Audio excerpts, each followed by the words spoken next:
In somewhat of a turn of events, another landmark event has passed with the approval of 8 US spot ETH ETFs on May 23, 2024.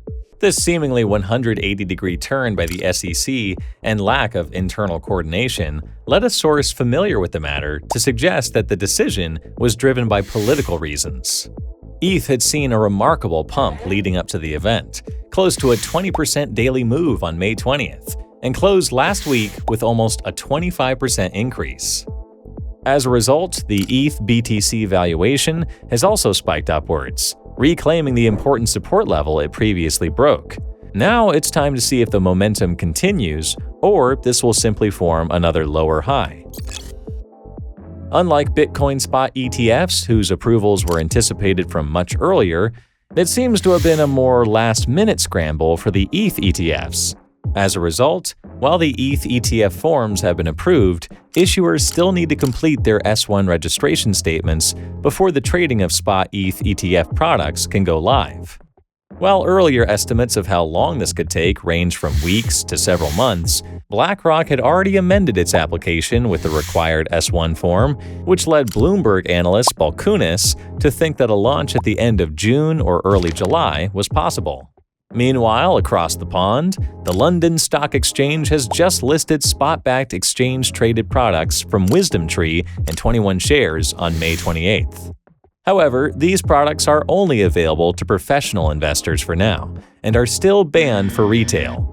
As for crypto's regulatory landscape, an important development is the Financial Innovation and Technology for the 21st Century Act, aka FIT21 bill, which was passed by the U.S. House of Representatives 2 weeks ago. Despite opposition from the SEC chairman, Gary Gensler. This was largely seen as a win by the crypto community because, among other reasons, it would give more clarity on what assets can be classified as digital commodities versus securities. However, if you're not familiar with the U.S. lawmaking process, there are still several steps and obstacles that need to be passed before it can become law.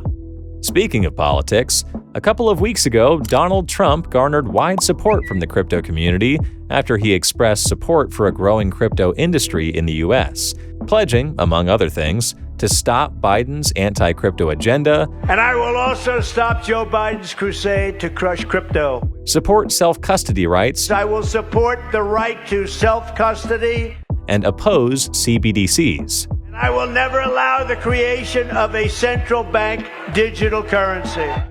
On top of that, he also promised that if elected, he would commute the sentence of Silk Road founder Ross Ulbricht, who has already served 11 years in prison. Thereafter, Trump became the first president to accept donations via the Bitcoin Lightning Network. Of course, shortly after this, Trump was also found guilty in the infamous hush money trial, making him the first U.S. president convicted of a crime. In typical crypto fashion, Memecoin Trump saw a spike upon the verdict. We've also seen more shenanigans in the last 2 weeks, with celebrities sketchily launching meme coins, most of whose prices have already plummeted. For those who come into the space only to extract value, we say good riddance.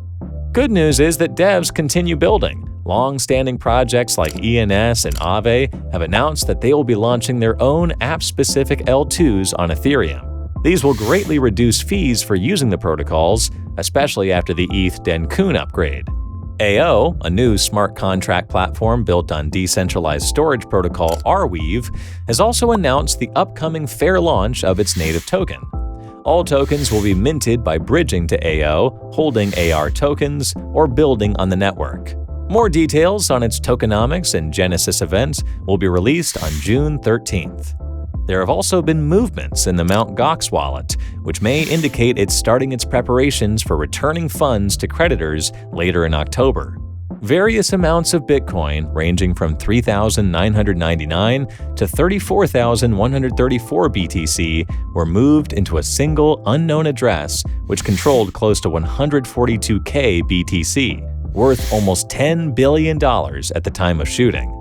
Well, that's it for this week, Geckos. Hit the like button if you enjoyed this recap on some of the more notable events from the last few weeks. And if you want to get daily updates on important news from the crypto industry, consider subscribing to our free daily newsletter. Until the next one, bye-bye.